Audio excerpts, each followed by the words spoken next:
Ronaldo Luis Nazario de Lima, or simply Ronaldo, has wowed the world with his mesmerising ball control, clinical finishing skills and infectious smile for well over a decade. Winner of the FIFA World Player of the Year on 3 occasions, the Brazilian is a true icon of the world game. He was born into a humble family on September 22, 1976, in Rio de Janeiro, Brazil. He was the youngest of 3 brothers and was quick to show signs of his incredible talent. Whether he was playing on the beach with his friends or in the back streets with his brothers, Ronaldo's love of life and football was infectious. Even today, his former neighbours are proud to be associated with the superstar. We are all in agreement with calling it Ronaldo Nazario, and we are proud to live on Ronaldo Nazario Street. Ronaldo's football career began at Valkyrie, a local football team in the suburbs of Rio. In 1993, he was spotted and signed by Cruzeiro, one of the largest football clubs in Brazil. At the tender age of 16, he scored 12 times in his first 14 Brazilian Championship games. The following season, he found the back of the net another 23 times, leading the competition on score and helping Cruzeiro to the title. Despite playing against men twice his age, Ronaldo seemed to enjoy the challenge. His star was on the rise. He played well and stood out, but we never thought he would be the phenomenon, that he would be such a brilliant star. So impressive were his first 2 seasons at Cruzeiro that he caught the attention of Brazil's national selectors. And like Pelé before him, he was just 17 when he got the call to join Brazil's FIFA World Cup squad. Although he didn't score any match time, being part of a World Cup winning squad no doubt gave him an invaluable insight into what it takes to get to the top. On returning home from the 1994 World Cup, he was quickly signed by the Dutch club PSV Eindhoven. Ronaldo had an immediate impact, scoring 42 goals in 46 league appearances, claiming the title of Eredivisie top scorer and helping PSV win the Dutch Cup in 1995. However, in 1996, defenders all across the Netherlands heaved a sigh of relief when he was transferred to Spanish club FC Barcelona.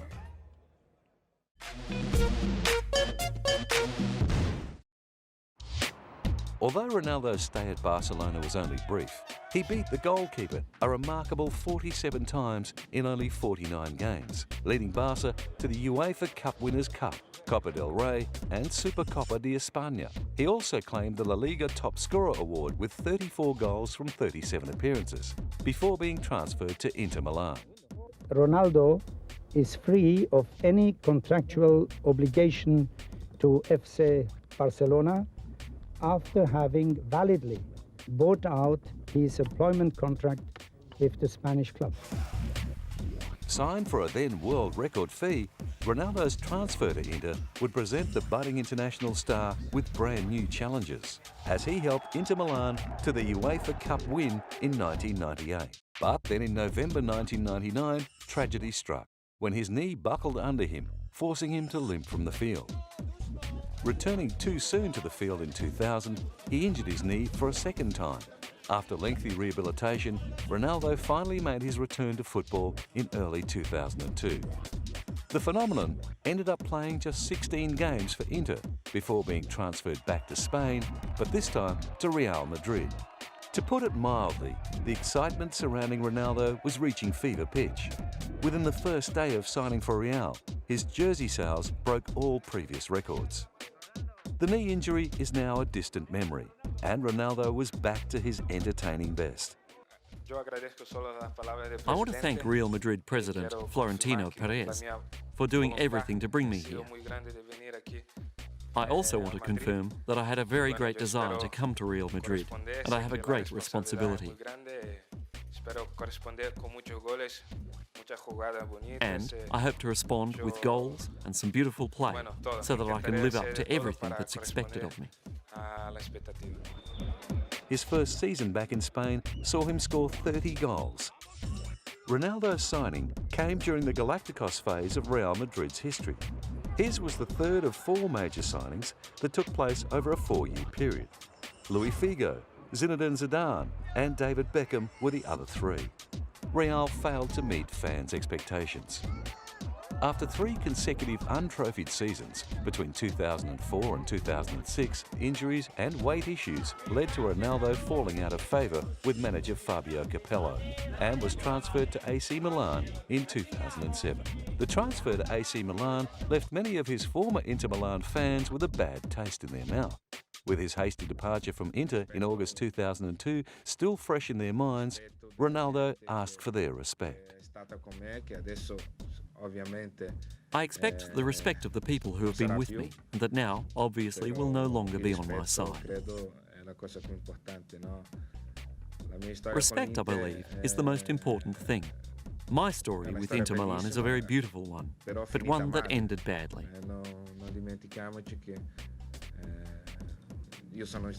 Let's not forget that the team's coach basically compelled the management to sell me.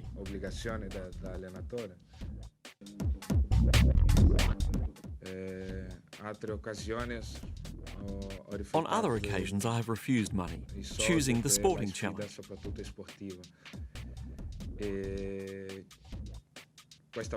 This time as well, I had offers from Saudi Arabia and the United States. I could also have stayed in Madrid.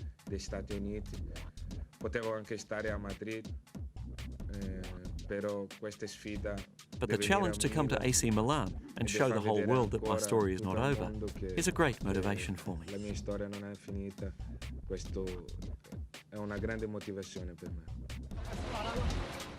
Unfortunately though, his footballing journey in Italy was on its last legs. Playing only 20 games for AC Milan and scoring just 9 times, he left the pitch after going down heavily during a 1-1 Serie A draw at home to Livorno. Scans revealed that the 3-time World Player of the Year had ruptured a ligament in his left knee and his career in Italy was over. Once again, Ronaldo was faced with the grueling task of rehabilitation. Flamengo, one of the larger Brazilian football clubs, gladly opened their doors to the ageing champion, allowing him to train with them on his road to recovery. As Ronaldo's fitness improved, the excitement of his return to Brasileiro grew with each passing day. Although he wasn't committed to any club, Flamengo seemed to have the deal wrapped up. However, to everyone's surprise, Ronaldo signed a 1-year deal with Flamengo's league rivals, Corinthians. At the time, the Sao Paulo-based Corinthians had just won promotion back to the First Division. Ronaldo's signing would go a long way towards sustaining their spot in the First Division and putting them in a position to win their first league title since 2005.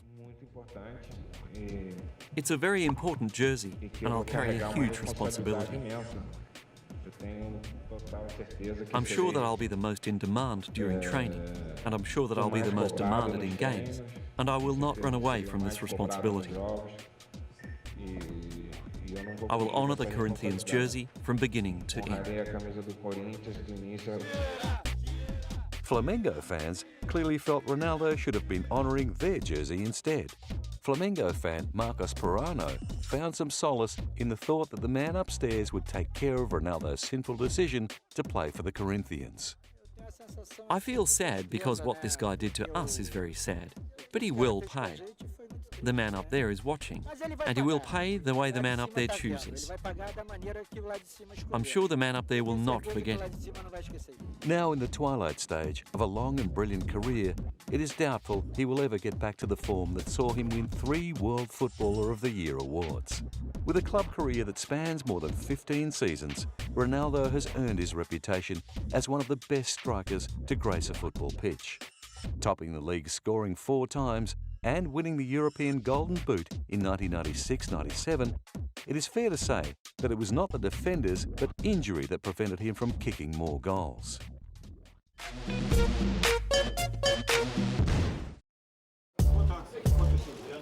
Despite his amazing club record, there is no question that Ronaldo made his real mark on the international stage when he debuted for Brazil in 1994 in a friendly against Argentina. In his first World Cup in 1994, he was part of the victorious Brazilian squad. Even though he didn't see any game time, he played in the bronze medal winning Brazil team at the 1996 Atlanta Olympic Games. The 1998 FIFA World Cup saw Ronaldo continue the great form that won him consecutive FIFA World Player of the Year awards in 1996 and 1997. Leading up to the final with host nation France, he had already scored 4 times. However, the night before the final, he suffered a convulsive fit that put him out of the team to battle France for the greatest prize in football. Miraculously, he ended up being added to the starting lineup just 72 minutes before the match. During the game, he looked out of sorts and was clearly still feeling the effects of his seizure. I think it was not fair to force Ronaldo to stay until the end of the match. I think that at that stage, Ronaldo was extremely affected psychologically. Following his seizure, it seemed that the football gods were no longer smiling upon the striker from Rio de Janeiro. With injury and scandals never too far away, the 2002 FIFA World Cup provided the perfect opportunity. As in the previous World Cup, Ronaldo led his national team through the group stages, scoring 4 times in the process. With the sour taste of defeat still in his mouth from the match against France, he scored twice more in the lead-up to the final, including the only goal in the semi-final against Turkey. With Germany the only remaining obstacle between Ronaldo and the World Cup trophy, Ronaldo scored twice in the final, leading Brazil to a 2-0 victory and claiming their 5th World Cup. With 8 goals to his name for the tournament, Ronaldo deservedly won the Golden Shoe. Despite his incredible performance, he was just beaten by German goalkeeper Oliver Kahn for the Golden Ball awarded to the most valuable player. The 2006 World Cup was Ronaldo's 4th. Despite the controversy over his dramatic weight gain, he continued to be selected in the starting lineup. On scoring his first goal for the tournament against Japan, he became the 20th player ever to score in 3 different World Cups. He scored twice more during the tournament, leaving him with the all-time World Cup final scoring record of 15. Brazil was knocked out of the 2006 World Cup in the quarter-finals by France, their worst result since 1990. As a result, new manager Dunga is committed to ending the star culture within the Brazilian national team. Although Ronaldo hasn't played a game for Brazil since, he may yet gain selection if his fitness improves. We are only going to see the Ronaldo of our dreams in 4 to 6 months, because his return to fitness will be much more difficult than the other players who took part in the pre-season. There is no doubt that Ronaldo would love to play in a 5th World Cup. However, he is facing an uphill climb to prove he is fit enough. Currently sitting on 69 goals from 97 appearances for his national team, Ronaldo is 15 goals away from becoming the all-time greatest goal scorer for Brazil. Not only does he hold the record for the most goals kicked in World Cup history, but he is also the 2nd player ever to score at least 3 goals in each of 3 World Cups.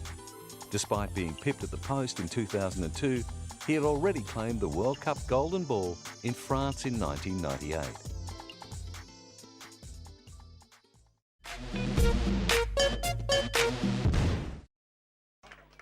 With a busy football career to manage and maintain, one could be forgiven for thinking that Ronaldo's schedule left little time for extracurricular activities. However, he seems to find time to focus on plenty of things outside of football.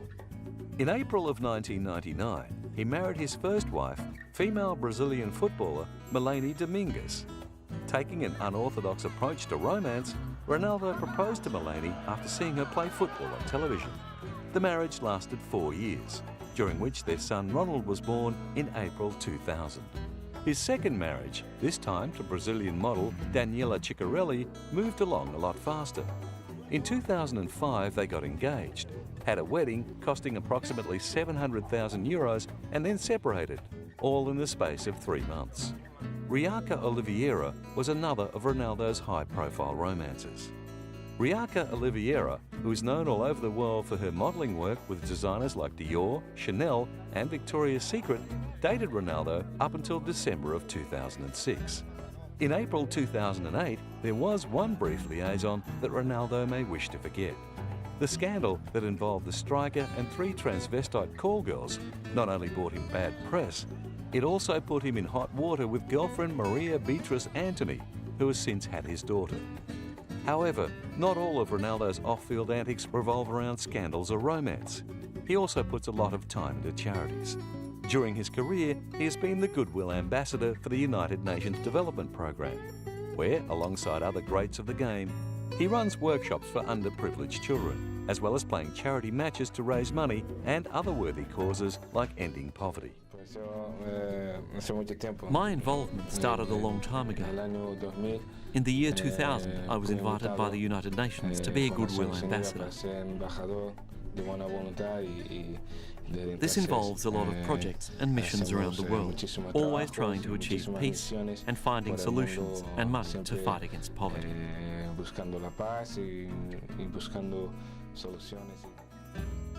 With so much dedication needed to play football at the highest level, it is incredible that players like Ronaldo can find the time to give back to the community.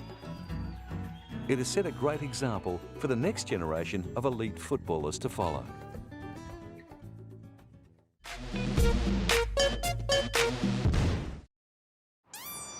Over his career, Ronaldo has played in some of the greatest teams of the modern era, putting him in the privileged position of playing alongside some of the best players football has ever seen, who have no doubt helped shape him into the brilliant striker he's become. Although they were never on the pitch at the same time, Brazilian football legend and icon of Ronaldo, Zico is considered to be one of the best footballers of all time. Playing as an attacking midfielder, he is widely regarded as one of the greatest dribblers and finishers. During the 1980s, at the peak of his career, he was lauded as arguably the best footballer of his era. During his remarkable 23-year club career, he played 334 games and scored 193 goals. Internationally, Zico played 72 times for his country and scored 52 goals. However, despite playing in 3 World Cup campaigns, he never won the cup. Marco van Basten is another footballer who inspired Ronaldo as a youngster growing up in Rio de Janeiro. Van Basten, who is known as one of the finest forwards of all time, scored 280 goals in a career that was cut short by injury. His reoccurring ankle injury forced him to retire from football when he was still in his 20s, 1 year after he was declared FIFA World Player of the Year. For his national side, the Netherlands, he played 58 times and scored 24 goals. Diego Maradona was another footballer that Ronaldo looked up to, perhaps the world's best ever. His most famous moment came when he captained Argentina to World Cup success in 1986. Former Real Madrid teammate and the only other player to win 3 FIFA World Player of the Year awards, Zinedine Zidane has also tasted World Cup success. The Frenchman played an impressive 506 league matches, scoring 95 times as an attacking midfielder. Although he didn't find the net on as many occasions as other legends of the game, he certainly made up for it with assists. Zidane's cross and through balls were so precise that any striker would love to have him on their side. Luckily for Ronaldo, Zidane played alongside him during Real Madrid's Galacticos era. However, the brilliant teammates don't stop at club level. Whilst playing for his national side, he had midfielders like Kaká and Ronaldinho to dazzle defenders and set up great goal-scoring opportunities. Ronaldinho, who is widely regarded as one of the most gifted footballers of his generation, has won the FIFA World Player Year award twice and joined Ronaldo as part of the 2002 FIFA World Cup All-Star team. Kaká, who has a unique style of football with the techniques of a Brazilian and the physical prowess of a European, has also won the FIFA World Player of the Year. No doubt now that Ronaldo is past his prime, Kaká and Ronaldinho will play a major role in future World Cup campaigns for Brazil.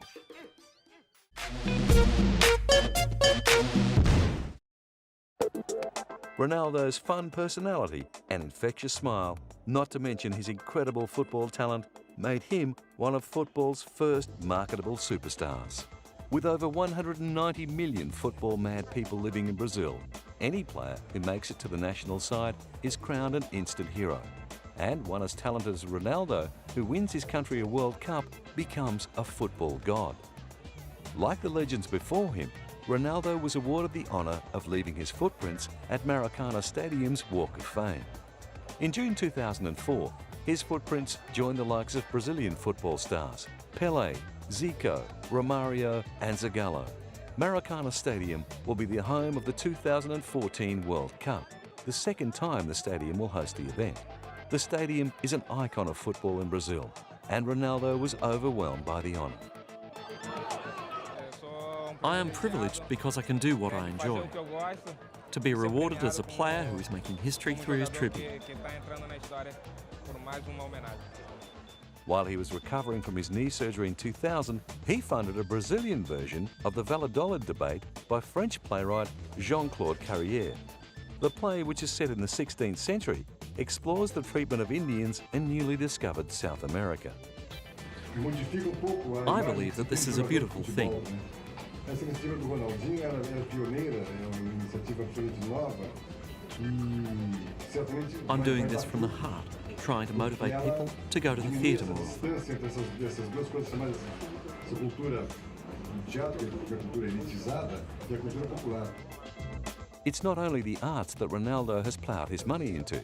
Along with two-time Formula One world champion Emerson Fittipaldi, he was co-owner of Brazil's entry to A1 racing in 2005. With a large motorsport following in Brazil, the team has massive marketing potential. And Ronaldo knows all about that. His own marketability as a young football star was what Nike saw when they signed up as a sponsor all those years ago. The Brazilian striker was one of the first footballers to loosen the purse strings of the massive sportswear manufacturer's marketing budget, which was formerly committed to American sports like basketball. However, the massive endorsements and benefits that Ronaldo has received over the years from Nike, not to mention his lifetime contract worth around 70 million euros, has had some downsides. In 1998, there were rumours that the sportswear giant pretty much forced him to take the field in the World Cup final, despite clearly being unwell. True or not, luckily for everyone involved, Ronaldo didn't do any lasting damage and was able to go on to reach more dazzling heights in his career. The winner of around 50 personal honours so far, he is one of the most decorated footballers the game has ever seen. After taking out countless Player of the Year awards, top scoring trophies and Team of the Year awards, it would be fair to say that the Laureus Comeback of the Year award in 2002 that marked his return from injury holds a special place in his heart.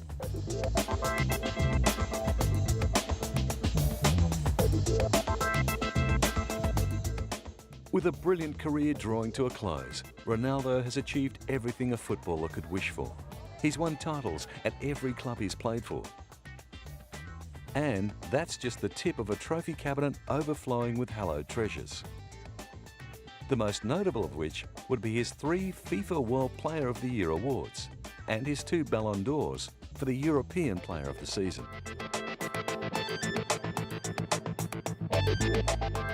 From the beaches of Rio de Janeiro to the multiple knee injuries, Ronaldo Luis Nazario's career has seen it all. The highs and the lows have all formed part of an incredible journey that has seen him win 2 World Cups before succumbing to injury and making a remarkable comeback in 2002. The question remains, can he make a 5th World Cup? Let's hope so.